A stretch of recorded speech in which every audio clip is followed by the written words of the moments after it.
Ever pondered about the longest international border in the world? Yes, you've got it right. It's the one between the United States and Canada. But did you know there's a long-standing dispute over a tiny piece of land on this border? Welcome to the intriguing saga of the Macchia Seal Island dispute.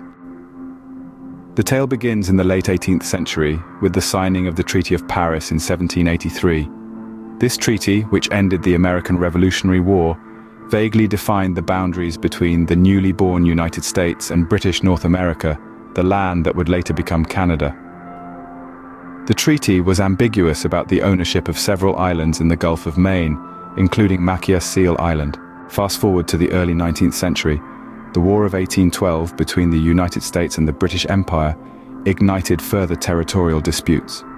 However, the Treaty of Ghent, which concluded this war, did not resolve the issue of Macchia Seal Island. The island continued to be a bone of contention. The mid-19th century saw a glimmer of hope with the Webster-Ashburton Treaty of 1842. Yet this treaty too failed to mention Macchia Seal Island, leaving the dispute unresolved. Today the situation remains much the same. Both the United States and Canada claim sovereignty over this small rocky outcrop, home to a colony of puffins and a manned lighthouse run by the Canadian Coast Guard.